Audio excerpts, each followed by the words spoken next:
How's it going, YouTube? And welcome back to My Comic Life. Now, this is a show that airs every single Monday through Friday, and hopefully on Saturday and Sundays I'll be getting out some videos of full story arcs that I've read and that are coming out into trade paperback, and so I can let you know if you guys should go pick it up now or maybe wait till it's on sale. So, on here, I finally was able to finish off 34 books that I picked up on January 9th, the second week of the whole entire year. And it was a joy to read all those books, but these right here are my 5 favorite for that week. So, coming in at number 5, we have Bitterroot, issue number 3. The first 2 issues did a lot to build the world. Issue number 3 finally feels like that the story is being able to take off. Now, there are still some world building happening, but we have in here where some of the people that are the most hateful people in the world, they become possessed by these demons. And our heroes use this type of root, a bitter root, you may say, and they're able to cure these people of this affliction. Well, now, random people are being afflicted by this demonic possession. And our heroes are encountering this for the very first time, and they are now going to try to fix it, but they know there's nothing that they know that can actually fix this possession that's happening.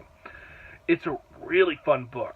Like, there's moments in here where you have our main characters being attacked by these little guys right here, like almost like gremlins. And it has some humor in there, as well as some dark elements. And I love how in this issue, it really felt like the world building that happened in the first 2 issues all paid off in this issue. I really recommend this book, especially the Scotty Young variant. I'm not really into getting all these Scotty Young variants because a lot of them, comic book shops will overprice them just because of the name Scotty Young. But my comic book shops just gave this to me, just the regular price, and oh, it's so pretty. Coming at number 4, we have Green Lantern, issue number 3. Grant Morrison is a writer that either you're going to love or you're going to hate. A lot of times, I really enjoy his work, but then it just falters. Where in Green Lantern, issue number 1 I thought was okay, but the art by Sharp was so good.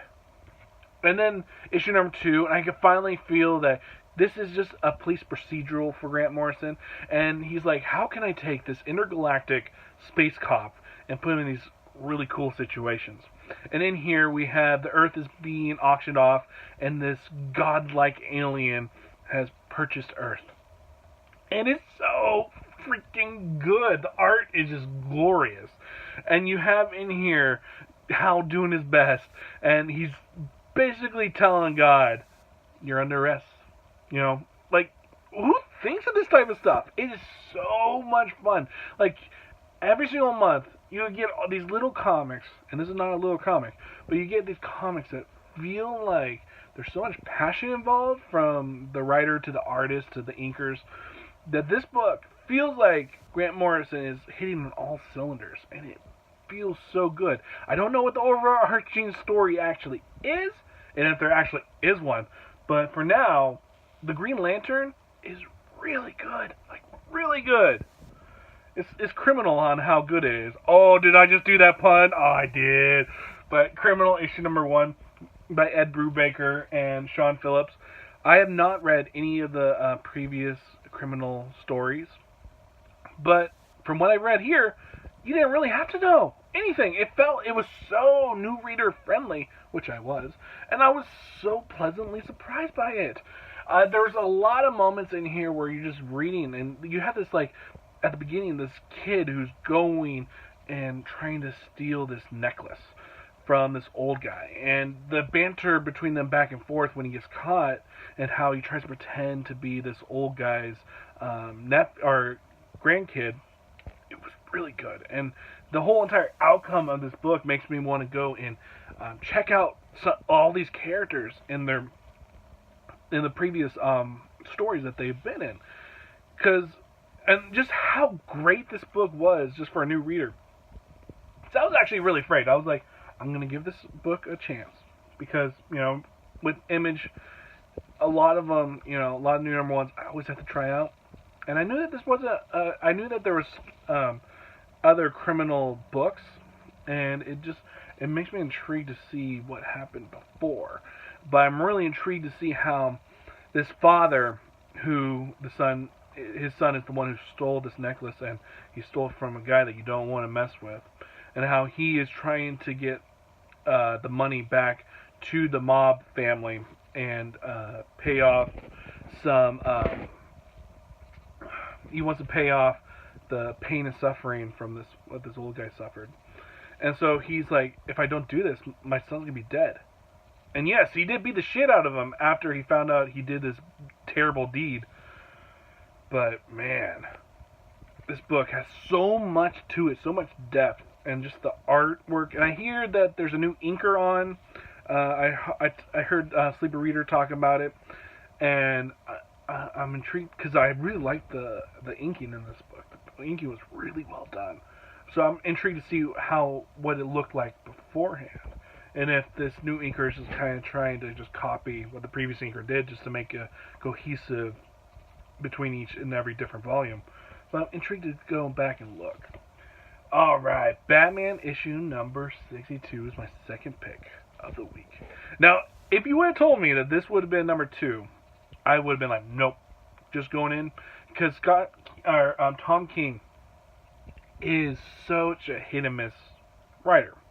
And with the previous issue where it ended with the Batman from Flashpoint coming into this universe. Now, I don't know if he's ever been in this universe before, but I don't think so.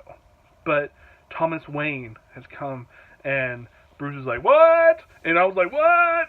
And then the next issue, it's like, it doesn't even mention it. And so this issue right here, I was kind of like, I want to get back to that story. And then we got in here the team that made the Mr. Miracle miniseries, or Max series that just happened. And just hearing those two guys' name coming back and just doing one single issue of Batman, I was like, okay, I'll give it a try. And they had this, I forget what this villain's name is, but man, is he creepy in this issue. And the whole, I'm going to spoil it, but the whole the dream sequence easily is very much a cliche. Very much is a cliche. But it worked so well in this issue, and you knew it was a dreamlike state just from the very beginning, where it didn't fit with, like, Batman's question is like, how did I get here? I don't remember anything about this. And you got our main villain doing, like, little pig, let me in. Like, he's like the big bad wolf. I really dug this. The whole entire art behind it was beautiful. The writing was really superb. And for it being a cliche type of story about, it's only just a dream sequence, usually those feel very much like a cop-out, where this one, it understood what it was, but it did it so well. And just the pinks that were in here, the reds, the coloring in here was superb. I just really dug this issue quite a bit. And then, from the last book that I read, I'm trying to get my painting to... I need to fix that painting. But the last book I read for this week was The Dreaming. I usually save this book for the end just because of how good I know it is. And oh my god, the art in this series. I don't know how they keep on with a monthly schedule. Now, I do know that they're Bill Quist Evely and Abigail Larson. They both do the penciling, and I can't tell which one's which because they're so damn good, and the coloring, it just, everything works so well. And in the story, we have this. What was his name? There's so much to impact into this story of The Dreaming that you kind of just have to read it all as a whole. It's just so grand. And in here we have the Sandman who is left or has been abducted or just has abandoned his homeworld. And everything is falling apart. And so they go to this guy named, I think he was like the judge or jury and executioner. He's basically everything. And they have him to become, trying to make stabilization in the dreaming world. And everything's just coming apart. And just everything about this book is so epic. And just, there's so much detail with every single panel that I would just in awe. And this is the type of book that may only be like 24 pages, but it is going to take you a long time to read just because you focus in on the words, you get it, but then the arts just takes over. There's so many splash pages in this thing that just blows your mind. And by the end, I was just begging. I was like, come on, man, I just want more. I just want more, man. So this book, The Dreaming, superb. Wow, that week with 34 books, right? A lot of them you would say, "Whoa, Dave, why'd you pick those up?" But most of them were just some good comics. And then the other ones, like the 5 that I just showed you, that were just excellent. I would so recommend anybody go out and pick these 5 up. And then there was books like The Freeze that was so grand, and just all these other books, they stick to you like no other. Like the Freeze is amazing. Die, which came out that week, was also amazing. So many good books. So many good books. Like last week when I reviewed all the books that came out January 2nd, and there was I think got one from Dark Horse, one from Boom, one from Image, one from Marvel, one from DC. Where this week was almost all Image, or they were all Image and DC. And there was a book that I read, LaGuardia. Let me see if I got that book handy for me. As you can see, I got all these books right here ready to read. And so I read this book called LaGuardia. LaGuardia, okay, it could be considered very much a polarizing story because it's all about borders and people not allowed to come into America. I like how in this story it takes that sci-fi element where you have all these aliens that want to come into America, into Earth, and a lot of countries are saying no, you cannot come in here. But Africa has said, yeah, you guys come in. So Africa is very much a country that's allowing aliens to come into Earth and be part of Earth. Well, everyone else is saying no. And we have in here this book that talks about people that are in these marches, but the people that are not, and the people that can, they will have effects in different ways, and they don't have to be these social justice warriors.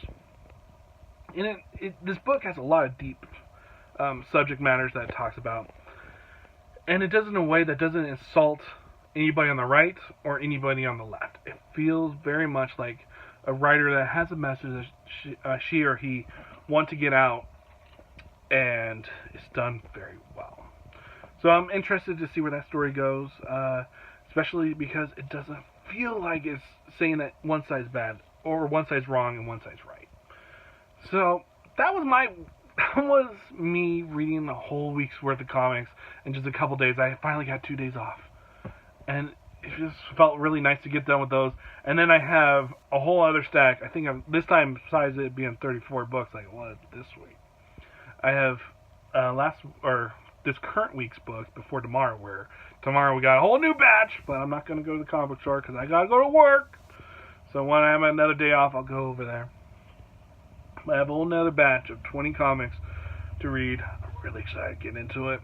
And so I think that's where I'm going to end this little My Comic Life vlog that I'm doing. I think you can see sometimes over there, there's my Willie. He's just over there. It's raining in Washington like it always does, and he's just like, I'm going to stay in bed. And I'm like, good on you. I'll join you very soon. So my name's David. If you like what you've seen here, rate, comment, subscribe.